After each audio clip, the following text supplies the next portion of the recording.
పరివ్రతాయ ఇదమర్ఘ్యం ఇరవానమత్వః ఇదమర్ఘ్యం పాద్యం జలంబన్నః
ಓಂ ಶ್ರೀ ಧರ್ಮನಾಥಾಯ ನಮಃ.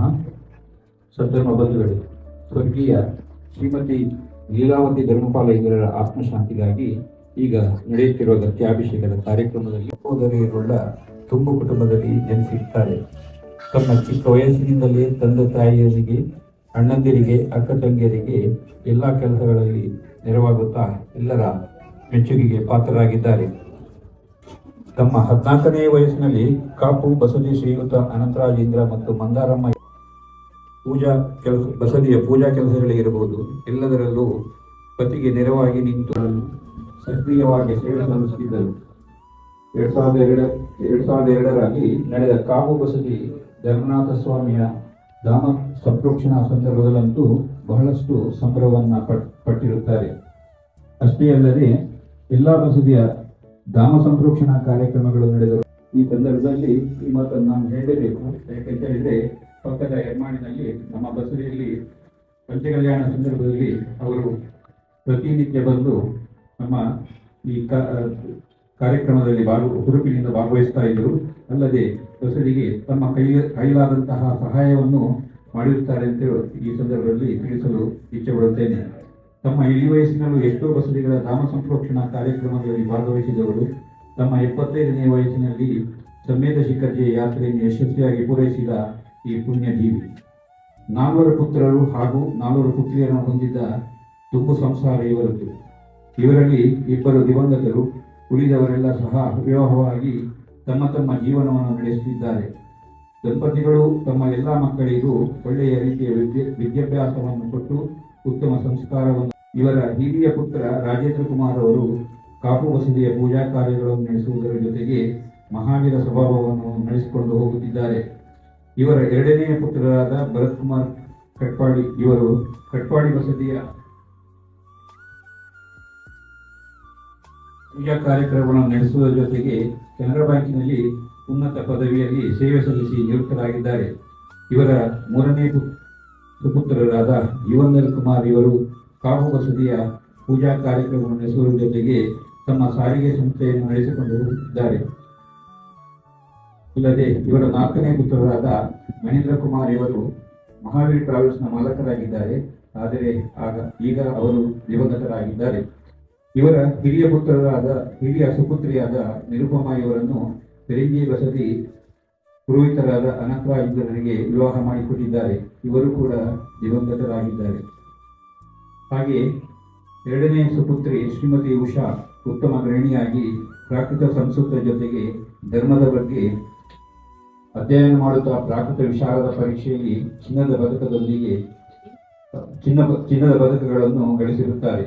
ಇವರ 3ನೇ ಸುಪುತ್ರಿ ಶ್ರೀಮತಿ ಆಶಾಲತಾ ಇವರು ದಾಂಡೇಲಿಯ ಬಂಗೂರು ನಗರ ಜೂನಿಯರ್ ಕಾಲೇಜಿನಲ್ಲಿ ಪ್ರಾಂಶುಪಾಲೆಯಾಗಿ ಸೇವೆ ಸಲ್ಲಿಸುತ್ತಿದ್ದಾರೆ. ಇವರ 4ನೇ ಸುಪುತ್ರಿ ಶ್ರೀಮತಿ ವಾಣಿಶ್ರೀ ಇವರು ಉತ್ತಮ ಛಾಯಾಗ್ರಾಹಕಿಯಾಗಿ ಸೇವೆ ಸಲ್ಲಿಸುತ್ತಾ ಪದ್ಮಶ್ರೀ ಸ್ಟುಡಿಯೋದ ಮಾಲಕಿಯಾಗಿರುತ್ತಾರೆ. ಇನ್ನು ಲೀಲಾವತಿ ಅಮ್ಮನವರು ಅದರ ಆತಿಥ್ಯ ನೀಡುವುದರಲ್ಲಿ ಎತ್ತಿದ ಕೈ. ಅತಿಥಿ ಸತ್ಕಾರ ಮಾಡುವುದರಲ್ಲಿ ಅವರಿಗೆ ಬೇರೆ ಯಾರೂ ಸಾಟಿಯೇ ಇಲ್ಲ. ಅವರೇ ಸಾಟಿ. ತಾನು ಹೊಂದಿಕೊಂಡಿದ್ದರೂ ಬಂದವರಿಗೆ ಆತಿಥ್ಯ ನೀಡುವ ಉದಾತ್ತ ಗುಣ ಲೀಲಾವತಿ ಅಮ್ಮನವರದ್ದು. ದನ ಕರುಗಳ ಮತ್ತು ಯಾವುದೇ ಪ್ರಾಣಿಗಳ ಸೇವೆ ಮಾಡುವುದರಲ್ಲಿಯೂ ಸಹ ಇವರು ಯಾವಾಗಲೂ ಮುಂದು. ಬಹುಶಃ ಆ ದನ ಕರುಗಳ ಇತರ ಎಲ್ಲ ಜನರ ಮತ್ತು ದೇವರ ಶುಭಾಶೀರ್ವಾದ, ಶುಭ ಹಾರೈಕೆಗೆ ಲೀಲಾವತಿ ಅಮ್ಮನವರು ಇಷ್ಟು ವರ್ಷಗಳ ಕಾಲ ಆರೋಗ್ಯದಿಂದಿರಲು ಕಾರಣವಾಗಿರಬಹುದು, ಸುಖಿಯಾಗಿ ಬಾಳಲು ಕಾರಣವಾಗಿರಬಹುದು. ಸಂತೃಪ್ತ ಸಾರ್ಥಕ ಬಾಳನ್ನು ಬಾಳಿದ ಶ್ರೀಮತಿ ಲೀಲಾವತಿ ಅಮ್ಮನವರು 91 ಸಂವತ್ಸರಗಳನ್ನು ಪೂರೈಸಿ ತಮ್ಮ 6 ಜನ ಮಕ್ಕಳಲ್ಲದೆ 18 ಜನ ಮೊಮ್ಮಕ್ಕಳು ಹಾಗೂ 14 ಜನ ಮರಿಮಕ್ಕಳನ್ನು ಅಗಲಿ ದೈವಾಧೀನರಾಗಿದ್ದಾರೆ. ಹೀಗೆ ತಂದೆ ತಾಯಿಯರ ಪ್ರೀತಿಯ ಮಗಳಾಗಿ, ಪತಿಗೆ ಉತ್ತಮ ಸತಿಯಾಗಿ, ಮಕ್ಕಳಿಗೆ ಮುದ್ದಿನ ಅಮ್ಮನಾಗಿ, ಮೊಮ್ಮಕ್ಕಳಿಗೆ ಮರಿಮಕ್ಕಳಿಗೆ ಮಲ್ಲಮ್ಮನಾಗಿ, ಅಜ್ಜಮ್ಮನಾಗಿ, ದೊಡ್ಡಮ್ಮನಾಗಿ, ಚಿಕ್ಕಮ್ಮನಾಗಿ, ಪ್ರೀತಿಯ ಅತ್ತೆಯಾಗಿ, ಅಕ್ಕರೆಯ ಅತ್ತಿಗೆಯಮ್ಮನಾಗಿ, ನೇಕರೆಯವರಿಗೆ ಲೀಲಮ್ಮನಾಗಿ, ಬಂಧುಗಳಿಗೆ ಲೀಲಕ್ಕನಾಗಿ 91 ವರ್ಷಗಳ ಸಾರ್ಥಕ ಬದುಕು ಸಾಗಿಸಿದವರು ಲೀಲಾವತಿ ಅಮ್ಮನವರು. ಮೃತರ ಅಗಲಿದ ಆತ್ಮಶಾಂತಿಯನ್ನು ಕರುಣಿಸುವಂತೆ ಭಗವಾನ್ ಶ್ರೀ ಧರ್ಮನಾಥ ಸ್ವಾಮಿ ಹಾಗೂ ಮಾತೆ ಪದ್ಮಾವತಿ ದೇವರಲ್ಲಿ ಪ್ರಾರ್ಥಿಸುತ್ತಾ ನಾವೆಲ್ಲ ಬಂಧುಗಳು ಎದ್ದು ನಿಂತು 9 ಬಾರಿ ಪಂಚ ನಮಸ್ಕಾರವನ್ನ ಮಾಡೋಣ ಮಾಡಿ.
To you, happy birthday to you, happy birthday to you. Clap put baba. Put le kai put le. Put kai put.